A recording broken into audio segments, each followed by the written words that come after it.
హరి గోవింద గోకుల నందన గోవింద నందనందనమే గోవింద నవనిత చోర గోవింద పశుపాలక శ్రీ గోవింద పాప విమోచన గోవింద. పెట్టు మా ఊడికి. అది కాదు నాన్న, అది కుంకుమ ప్యాకెట్. గోవింద హరి గోవింద గోకుల నందన గోవింద నందనందన గోవింద నవనిత చోర గోవింద పశుపాలక శ్రీ గోవింద పాప ఫ్రెండ్స్, మొన్న చందన కలెక్షన్స్లో పంచలోహ రింగ్ అయితే ఆర్డర్ పెట్టామన్నమాట మా బాబు కోసమని. అయితే ఈరోజు వచ్చింది, అది అన్బాక్సింగ్ చేస్తున్నాను. అయితే ఫింగరింగ్ మనకు రింగ్ సైజ్ ఏంటో తెలియాలి కదా, తెలియాలంటే గోల్డ్ షాప్కి వెళ్ళేసి చెక్ చేసుకోవాలన్నమాట.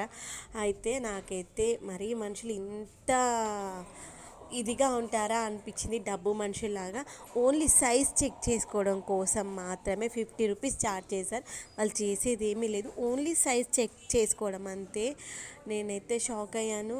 ఇంకా మనకు తప్పదు కదా, నాకు 16 అన్న నెంబర్ ఐడియా ఉంది, మళ్ళీ ఒకసారి క్లారిటీ తీసుకుందాము అన్న ఉద్దేశంతో అయితే చెక్ చేశాను. ఎందుకంటే గోల్డ్ రింగ్ కూడా చేయించాలి అనుకున్నాను, అది వేరే ప్లేస్లో చేయించాలనుకున్నాను. అక్కడికి మేము వెళ్ళాం కాబట్టి తెలిసిన వాళ్ళు ఉన్నారనమాట.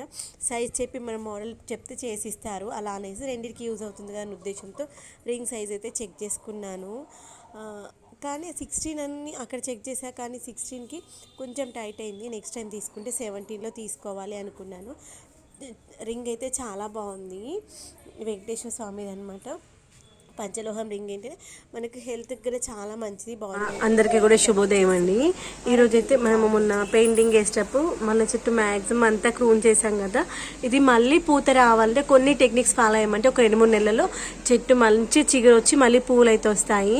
అందుకోసం ఏం చేస్తున్నాను అంటే, ఇక్కడ ఫస్ట్ ఫ్లోర్లో ఉన్నటువంటి మొక్క ఇక్కడ కొంత పార్ట్ ఉందన్నమాట, మిగిలిందంతా ఇక్కడ అంతా కట్ చేసాము. ఇప్పుడు ఇది కూడా మంచి చిగురు రావాలంటే ఏం చేస్తున్నా అంటే,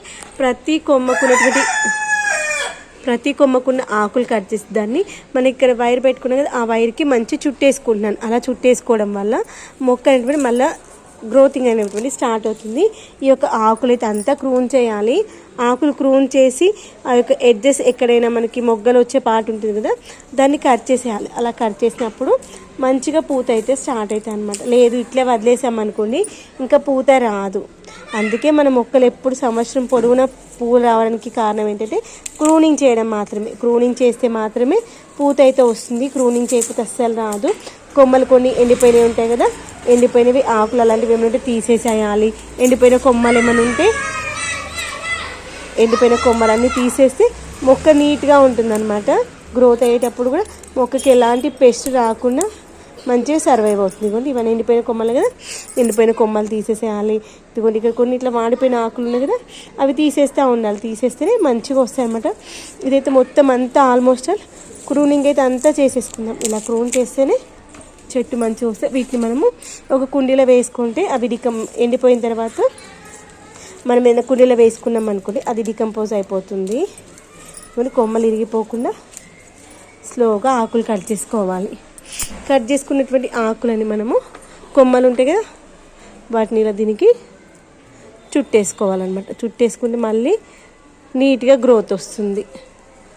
అలా ఇలా చుట్టినటువంటివి ఇది కొన్ని రాని ఉన్నాయి అనుకోండి, అది బయట సైడ్ ఉంటాయి కదా, ఇటు మనకి మెట్లకి లోపలికి రాకుండా చూసుకోవాలి. ఎందుకంటే వచ్చేటప్పుడు దానిలో మనకి తగలకుండా ఉంటుంది, మొక్క డ్యామేజ్ అవ్వకుండా ఉంటుంది అన్నమాట.